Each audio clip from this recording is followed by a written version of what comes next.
BRS working president KTR నేడు ఢిల్లీకి బయలుదేరి వెళ్లనున్నారు.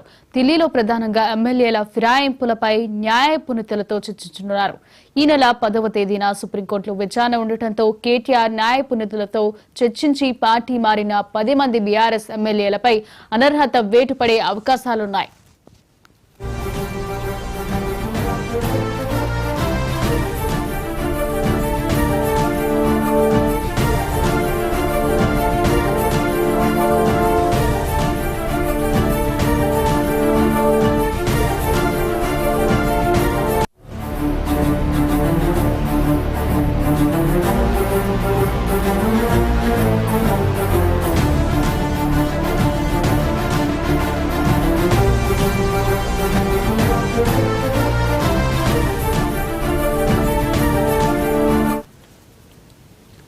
బీఆర్ఎస్ వర్కింగ్ ప్రెసిడెంట్ కేటీఆర్ నేడు ఢిల్లీకి బయలుదేరి వెళ్లనున్నారు. ఢిల్లీలో ప్రధానంగా ఎమ్మెల్యేల ఫిరాయింపులపై న్యాయపునులతో చర్చించనున్నారు. ఈ నెల 10వ తేదీన సుప్రీంకోర్టులో విచారణ ఉండటంతో కేటీఆర్ న్యాయపునులతో చర్చించి పార్టీ మారిన 10 మంది బీఆర్ఎస్ ఎమ్మెల్యేలపై అనర్హత వేటు పడే అవకాశాలపై చర్చించనున్నారు. ఇక ఇదే అంశంపై మరింత సమాచారాన్ని మా ప్రతినిధి రామ్ నరేష్ అందిస్తారు. హారిక పార్టీ మారిన ఎమ్మెల్యేలపై అనర్హత వేటుకు సంబంధించి ఈ నెల 10వ తేదీన సుప్రీంకోర్టులో విచారణ జరగనుంది. దీనికి సంబంధించి కీలక పరిణామాలు అయితే చోటు చేసుకున్నాయని చెప్పుకోవచ్చు. ఎందుకంటే ఇటీవల జరిగిన అసెంబ్లీ సమావేశాల సందర్భంగా స్పీకర్ ఆదేశాలు ఇవ్వడంతో అసెంబ్లీ సెక్రటరీ వీళ్ళందరికీ పార్టీ మారిన 10 మంది ఎమ్మెల్యేలకైతే నోటీసులు జారీ చేయడం జరిగింది. ఈ నేపథ్యంలోనే ఈ 10 మంది ఎమ్మెల్యేలపై వేటు పడే అవకాశాలు ఎక్కువగా ఉన్నాయని తెలుస్తుంది. ఒకవైపు సుప్రీంకోర్టు, మరోవైపు స్పీకర్ దగ్గర నుంచి నోటీసులు రావడంతో పార్టీ మారిన ఎమ్మెల్యేలపై వేటు తప్పనిసరిగా ఉంటుంది అని చెప్పేసి అభిప్రాయాలు వ్యక్తమవుతున్నాయి. ఈ నేపథ్యంలోనే బీఆర్ఎస్ వర్కింగ్ ప్రెసిడెంట్ కేటీఆర్ ఈ రోజు ఢిల్లీకి వెళ్లడం జరిగింది. పార్టీకి సంబంధించిన ముఖ్య నేతలు డాక్టర్ సావంత పట్ల మరి కొంతమంది నేతలతో ఆయన ఢిల్లీకి వెళ్లారు.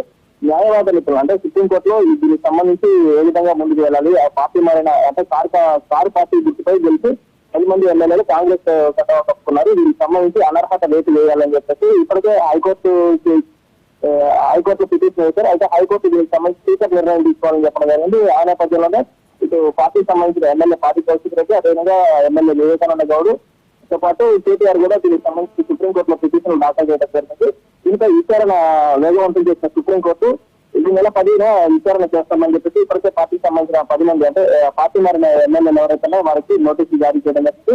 ఈ రోజు ఢిల్లీ పర్యటన మాత్రం చాలా కీలకంగా మారిందని చెప్పుకోవచ్చు. పార్టీకి సంబంధించిన ముఖ్య నేతలతో పాటు సుప్రీంకోర్టుకి సంబంధించి ఎవరైతే దీనికి సంబంధించి విచారణలో పాల్గొంటున్న న్యాయవాదులు ఎవరైతే ఆ బృందంతో పాటు తెలంగాణకు సంబంధించిన కొంతమంది న్యాయవాద బృందం కూడా ఢిల్లీ వెళ్ళడం జరిగింది. వీరంతా కూడా భేటీ అయ్యి 10వ తారీఖు జరిగే విచారణలో ఏ విధంగా వాదనలు వినిపించిన అంశంపై కీలక చర్చలు అయితే జరుగుతున్నాయి. మొత్తంగా చూసుకుంటే పార్టీ మారిన 10 మంది ఎమ్మెల్యేలపై అనర్హత వేటు పడుతుంది. త్వరలో ఉప ఎన్నికలు జరుగుతాయని చెప్పేసి కేటీఆర్ అయితే స్పష్టం చేస్తున్న నేపథ్యంలో 10వ తారీఖు విచారణ చాలా కీలకంగా మారిందని చెప్పుకోవచ్చు. ఎందుకంటే ఇప్పటికే పార్టీ మారిన 10 మంది ఎమ్మెల్యేలపై చర్యలు తీసుకోవాలని చెప్పేసి సుప్రీంకోర్టు స్పీకర్ ఉత్తర్వులు ఇచ్చింది. ఆ నేపథ్యంలో ఇటు స్పీకర్ కూడా నోటీసులు ఇచ్చారు. అంటే పార్టీ మారాల్సి అంటే 10 మంది ఎందుకు పార్టీ మారాల్సి వచ్చింది, దానికి సంబంధించిన వివరాలు ఇవ్వాలని చెప్పేసి కోరారు. అయితే పార్టీ మారిన 10 మంది ఎమ్మెల్యేలు దీనికి సంబంధించి కొంత సమయం కావాలి వివరణ ఇవ్వడానికి అని చెప్పేసి చెప్పడం జరిగింది. మరోవైపు ఈ పార్టీ మారిన 10 మంది ఎమ్మెల్యేలు కూడా ఒక కీలక సమావేశం నిర్వహించారు కారణం నాగేంద్రంతో. ఏ విధంగా ముందుకు వెళ్ళాలి అంటే అనర్హత వేటు పడే అవకాశాలు ఎక్కువగా ఉన్నాయి కాబట్టి ఏ విధంగా ముందుకు వెళ్ళాలి అని చెప్పేసి వీరంతా కూడా చర్చలు జరుపుతున్నారు. న్యాయ నిపుణులతో చర్చలు జరిపి ముందుకు వెళ్ళాలని చెప్పేసి ఈ నేపథ్యంలో వీరంతా కూడా ఢిల్లీ ఏఐసిసి అధిష్టానం పెద్దలను కూడా కలవాలని చెప్పేసి ఇప్పటికే కొంతమంది దానం నాగేంద్ర గారు అదేవిధంగా కొంతమంది ఎమ్మెల్యేలు ప్రయత్నాలు అయితే జరుగుతున్నాయి. ఈ రోజు లేదా రేపు వీళ్ళంతా కూడా ఢిల్లీ వెళ్ళే అవకాశాలు ఉన్నట్టుగా తెలుస్తుంది. హారిక అయితే రామ్ నరేష్ విచారణలో ఏం తెలియ అవకాశాలు ఉన్నాయి. అయితే వాళ్ళు ఎందుకు పార్టీ మారారు అనే అంశంపై ఎమ్మెల్యేలు ఏ విధంగా వివరణ ఇవ్వనున్నారు? ఎక్కువ అంటే ప్రధానంగా ఏంటంటే అధికారం కోల్పోయింది. అంటే గత 10 ఏళ్ళుగా కేసీఆర్ అధికారంలో ఉన్నారు. ఆ తర్వాత రీసెంట్ గా జరిగిన అసెంబ్లీ ఎన్నికల్లో అయితే కేసీఆర్ ఓడిపోవడం జరిగింది. అయితే పార్టీ తరఫున అంటే పార్టీ తరఫున గెలిచిన 10 మంది ఎమ్మెల్యేలు ఎవరైతే ఉన్నారో వీరంతా కూడా కాంగ్రెస్ పార్టీ అంటే అధికారంలో ఉన్న పార్టీలో చేరడం జరిగింది. అయితే అధికారంలో ఉంటే కొంత పనులు జరుగుతాయి, అదేవిధంగా తమకు వెసులుబాటు ఉంటుందని చెప్పేసి భావించి వీరంతా కూడా బీఆర్ఎస్ వదిలేసి కాంగ్రెస్ పార్టీని చేరడం జరిగింది.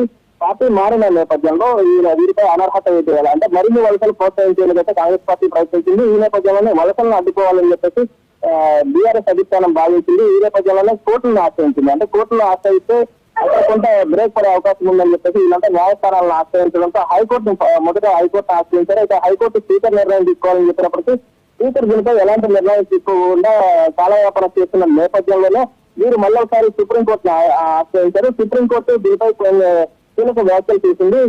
ఎవరైతే పార్టీ మారారో వీళ్ళకి సంబంధించి స్పీకర్ త్వరితగతిన నిర్ణయం తీసుకోవాలని చెప్పేసి దీనిపై విచారణ కూడా చేస్తామని చెప్పేసి విచారణ స్వీకరించడంతో ఇప్పుడు వీళ్ళ పరిస్థితి అంటే అనర్హత పడే అవకాశాలు ఎక్కువగా ఉన్నాయి. ఎందుకంటే ఇటు సుప్రీంకోర్టు గైడ్ లైన్స్ ప్రకారం ముందుకు వెళ్లే పరిస్థితి లేదు. అదేవిధంగా ఇటు స్పీకర్ కూడా నోటీసులు ఇచ్చారు. ఎందుకు పార్టీ మారాల్సిన దానికి సంబంధించి సమాధానం చెప్పాలని చెప్పి నోటీసులు ఇచ్చారు.